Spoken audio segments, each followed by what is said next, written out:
মানে আমি বলবো, এটা আমি বিশ্বাস করি এবং আমি দেখছি বাস্তবে, অন্তত অন্য যে কোনো সম্প্রদায়ের থেকে আমাদের বৌদ্ধদের মধ্যে প্রাণী হত্যার রেটটা অনেক কম। এবং অনেকে আছে বৌদ্ধদের মধ্যে জীবনে প্রাণী হত্যা করে নাই, এবং অনেকে আছে প্রাণী হত্যার চেতনাও প্রদানে খাইতে বলবো না কোনোভাবে হত্যার সাথে।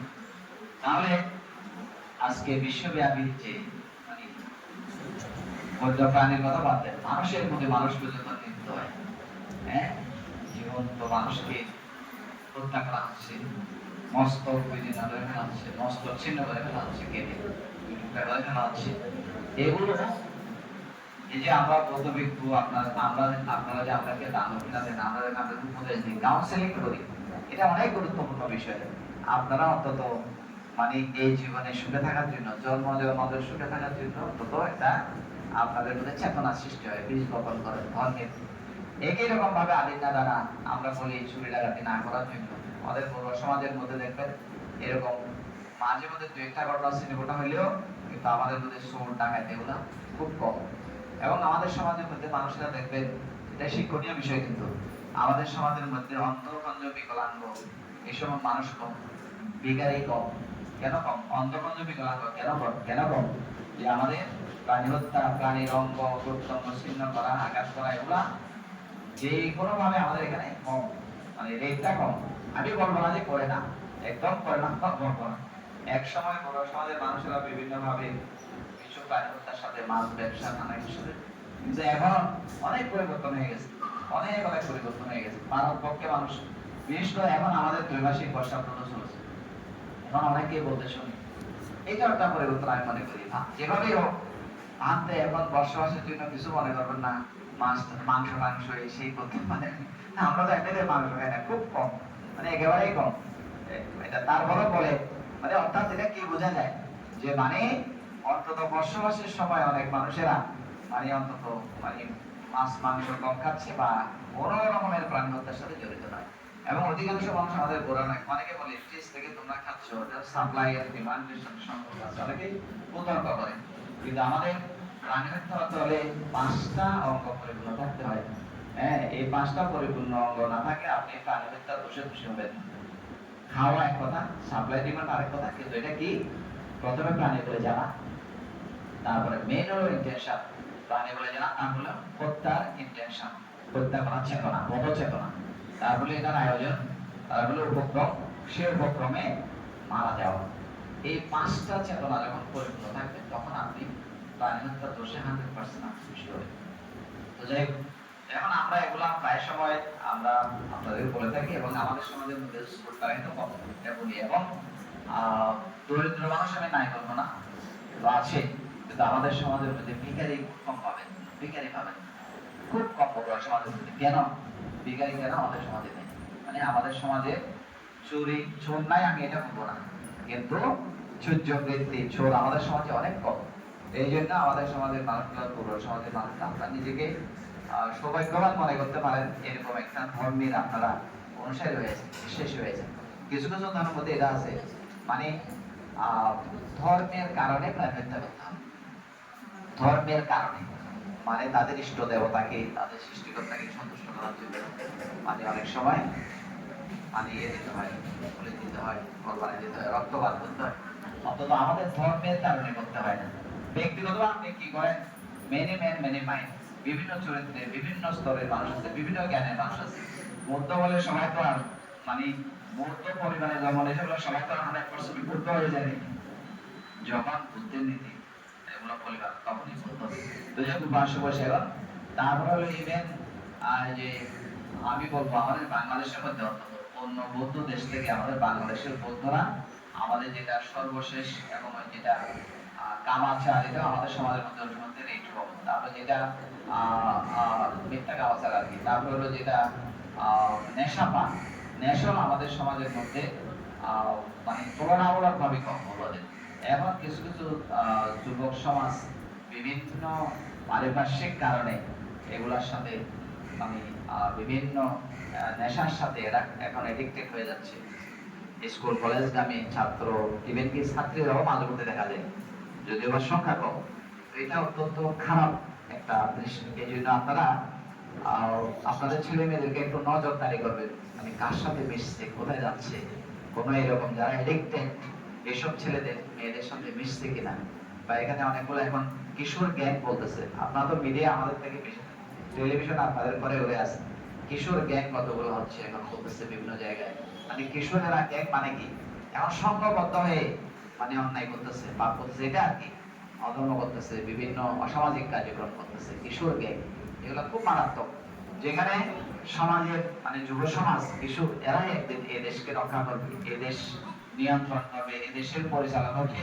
কিশোর গ্যাং এটা খুব মারাত্মক একটা বিষয়। এটা যদি কিশোর অবস্থায় যৌবন অবস্থায় লাইফ স্কলে নেয় তাহলে এটা দিয়ে কিছু হবে না। এই জন্য আপনাদের সন্তানদেরকে আমরা আপনাদেরকে বলবো, বলে দেবো আপনাদের সন্তানদেরকে আপনারা এসব দিকে খেয়াল রাখবেন। সন্তানদেরকে মনে করবেন না ভালো কোনো স্কুলে পাঠিয়ে দিয়ে, ভালো কোনো কলেজে বিশ্ববিদ্যালয়ে পাঠিয়ে দিয়ে আপনাদের দায়িত্ব শেষ হয়ে গেছে এটা মনে করবেন না। এবং সেখানেও ভালো ভালো নাম করা বিশ্ববিদ্যালয়ের স্কুলগুলোর ছেলেরা এখন ড্রাগ এডিক্টেড হয়ে যাচ্ছে, খারাপ সঙ্গে। এই জন্য আমাদের ধর্মে কি বলে যে মানে আমাদের সদ্যোগের সংস্রব, কল্যাণ মিত্রের সংস্রব, মানে ভালো বন্ধুর সাথে মানে মেলামেশা করতে হবে, বন্ধুত্ব করতে হবে ভালো মানুষের সাথে। আমার মামা দুলাল বড়ুয়া উনি অন্তত অনেক বেশি ভালো মানুষের সাথে মিশতে পারেন, খারাপ মানুষের সাথে ওনার সঙ্গ ছিল না। চেষ্টা করতেন উনি ভালো মানুষের সাথে মেশার জন্য, ভালো জীবন লিড করার জন্য। তো যাই হোক, আজকে ওনার ছেলে যেরকম রিমন, আমি জেনে খুব খুশি হয়েছি যে তাদের এই মেসেজটা আমাদের রত্নপ্রিয়র কাছে পর্যন্ত চলে গেছে যে তারা মানে শ্বশুর ভক্ত শাশুড়ি ভক্ত, যে আমাদের টুম্পা আমাদের জীবনের ওয়াইফ। তো যাই হোক, এবং সেভাবে প্রত্যেকে আমরা কামনা করব, যদি কিছু বেশিও বলে থাকে, যদি কিছু ঘাটতিও থাকে। একবার দেখেন এরকম একটা কাহিনী আছে, কাহিনী কি একজন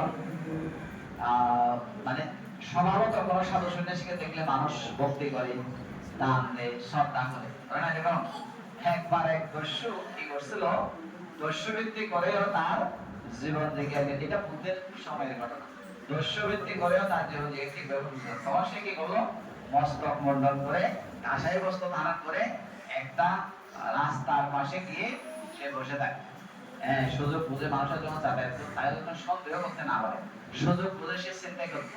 আর কিছু কিছু মানুষ আবার সুযোগ বুঝে তাকে দান দক্ষিণা করতো, সম্মান করতো, শ্রদ্ধা করতো, দান দিত, তাকে নমস্কার করতো, ভক্তি করতো, চলে যেত। এভাবে করতে করতে করতে করতে অনেক বছর চলে গেল, বেশ কয়েক বছর। হঠাৎ করে তার মধ্যে একটা চেতনা সৃষ্টি হল। চেতনা কিরকম, চেতনাটা হলো এরকম যে আমি আসলে একটা নকল সন্ন্যাসী সেজে, নকল সাধু সেজে, সাধুর বেশে আমি এখানে দুষ্কার্য করতেছি। আমি যদি আসলে সাধু হইতাম তাহলে আমার মনে আমার দান দক্ষিণা সম্মান যশ কীর্তি আরো শত সহস্র গুণে বেড়ে যেত। তখন সে নিজে নিজেই তাদের চেতনা সৃষ্টি হলো, আমি অনেক দিন থেকে পাপ কর্ম করতেছি, এই সাধু বেশ ধর, আমি এখন প্রকৃতই সাধু হয়ে যাব। আসলে সেদিন থেকে সে প্রকৃত সাধু হয়ে গেল, এবং দেখা গেল তার জীবনের মধ্যে একটা আমল পরিবর্তন চলে আসবে, একটা জনপ্রিয় সে তখন বিক হয়ে গেল। সেই সময় একটা কাহিনী আছে বুদ্ধের সময়, আমি সময়ের জন্য এটা লম্বা করে আর বলতেছি না। তো এখন ইমনের সাথে সাথে আমি দেখছি যে এখন মা বাবারা তো ছেলেকে যেরকম ভাবে মানুষ করে লালন পালন করে বড় করে শিক্ষিত করে, মেয়েদেরকেও তো এরকম করে নাকি, দুই রকম করে করে নাকি, দুই রকম করে করে না।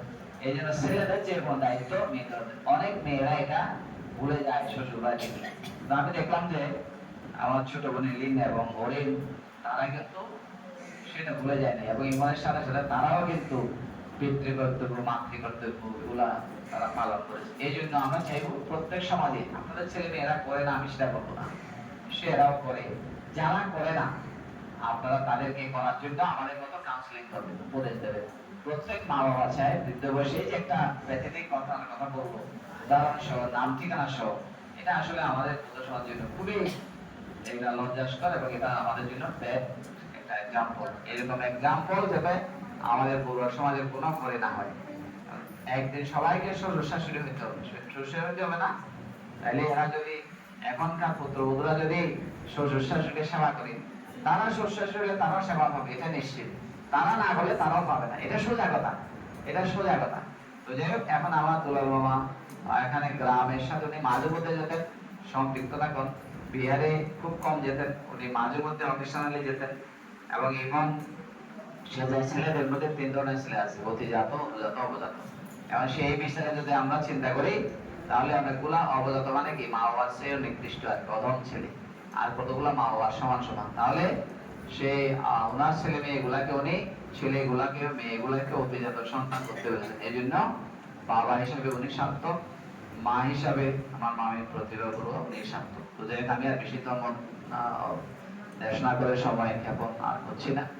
আপনারা তাকে এখানে এসেছেন, আমাদেরও ভালো লাগছে যে এখানে অনেক প্রিয় বা আমাদের নিকটাত্মীয়, যে আমার দাদা দীপাঙ্কর বাবু এখানে আসছেন, আমার মেসো আমাদের এলাকার এখানে সিনিয়র প্রদেশ বাবু, তারপরে বিহারের যারা বিভিন্ন নায়করা আছেন, সভাপতি, সেক্রেটারি, সহসভাপতি, বাবু, সবাইকে মাঝে মাঝে আপনাদের সাথে দেখা হয়। তো যাই হোক, আপনাদেরকে দেখে ভালো লাগলো, আপনাদের সকলের মঙ্গল কামনা করতেছি। তো আজকে এই পুণ্য শুধু ইমন বা ইমনের পরিবারের মধ্যে সীমাবদ্ধ থাকবে না, বুঝছেন? এটা আপনারাও এই পুণ্যের অংশীদার হলেন, আপনারাও পুণ্য পঞ্চশের নিলেন, আপনারা দান করলেন, কিছু দক্ষিণা দিলেন, ধর্ম শ্রবণ করলেন, সূত্র শুনলেন, পুণ্য দান করলেন। আপনাদের পুণ্য কি কম হবে? আপনারও পুণ্য কম হবে না, একটু পুণ্য হবে। কিন্তু আপনাদের যে পুণ্য আপনারা করবেন, ইমানের পুণ্য কি বা তাদের পরিবারের পুণ্য কি কিছু কমে যাবে? মোটেই কমবে না, আরো বেড়ে যাবে। কারণ এখানে কেউ যদি একটা বাতি জ্বালায়, সেখান থেকে যদি আলো নিয়ে আরো 100 জন বাতি জ্বালায়, এটা 100 গুণ বেড়ে যাবে। আপনাদেরকে সুযোগ দান করার কারণে তার পুণ্য বেড়ে যাবে, কমবে না। এই জন্য আমরা যখন পুণ্য কর্ম করি, আত্মীয় স্বজন, পাড়া প্রতিবেশী, বন্ধু বান্ধব এদেরকে নিমন্ত্রণ দিই। কেন? মানে আমাদের পুণ্য যেন আরো বর্ধিত হয়। আজকে আরেকটা লক্ষণীয় বিষয়, এখানে সুন্দর করে আপনারা বুদ্ধ পূজা সাজিয়েছেন, বুঝছেন? বুদ্ধ পূজা 2 ধরনের আছে, একটা হলো নিরামিষ পূজা, আরেকটা হলো আমিষ পূজা। এখন আজকে যেটা আপনারা করতেছেন এটা হলো আমিষ পূজা, মানে বিভিন্ন ফুল ফল খুব সুন্দর ভাবে সাজানো হয়েছে, ফুল ফল দিয়ে ধূপ দিয়ে, মানে আকর্ষণীয় ভক্তি জাগে। এইভাবে যারা বুদ্ধকে পূজা করে, এটার একটা ফল আছে জাতীয়, এটা আপনারা নিজেরা ওইভাবে সম্মানিত হবে, পূজিত হবে, বিভিন্ন খাদ্য মানে লাভ করবেন। আরেকটা ধরনের পূজা, সেটা কি নিরামিষ পূজা। এখন এটা করার সময় এই ত্রৈমাসিক বর্ষা আমাদের সংযমের মাস চলতেছে। এখন আপনারা অষ্টমী অমাবস্যা পূর্ণিমা দিনে বিহারে গিয়ে আপনারা যদি অষ্টশীল পালন করেন, ভাবনা করেন, হ্যাঁ, বুদ্ধের ধর্ম অনুধর্ম আপনারা যদি অনুশীলন করেন, তাহলে বুদ্ধের পথে পূজা হবে। সেটা এটার থেকে শত সহস্র গুণ বেশি উন্নত পূজা, মানে বুদ্ধের ধর্মকে যারা আঁকাবেন। কারণ কেন বলতেছি, পঞ্চশীল একদম পালন করে না এরকম মানুষও তো পূজা করতে পারে না, পঞ্চশীল পালন করে না, কিন্তু বুদ্ধের প্রতি শ্রদ্ধা পূজা করার জন্য আসে। কিন্তু সেটা হচ্ছে, এই জন্য বলা হয়েছে যারা নিরামিষ বুদ্ধের ধর্ম যারা প্রতিপালন করে, এটা বেশি পরিমাণ নিরামিষ পূজা। তো যাই হোক, আপনাদের সকলের মঙ্গল এবং মামাতুল্লাহ অবশ্য আকারদের পুণ্যের দরকার হয়। ওনারা পুণ্য লাভ করছে, ওনাদের বিশেষ করে বোনদের মধ্যে একজন বোন, উনি প্রয়াত হয়েছেন দুলাল বাবু, উনি সহ আরো ওনাদের কাকা, যেটা বিশেষ করে মনের ঠাকুর দাদারা, মাসি, যারা যারা আছে এখানে, এই জন্মান্তরে জ্ঞাতি যাদের পুণ্যের দরকার, তারা পুণ্য লাভ করে শিখুক। এবং এখানে যারা বিশেষ করে আমাদের সজল বাবু এখানে অসুস্থ, আরো যারা যারা এখানে অসুস্থ আছেন, আপনারা সবাই যাতে নিরোগী সুস্থ থাকেন, এই জন্য সবার সুখ মঙ্গল কামনা করে এবং এখানের পারিবারিক উত্তর উন্নতি শ্রীবৃদ্ধি কামনা করে সকলের প্রতি মধ্যে পোষণ করে আমাদের শেষ করছি। সব বিষয়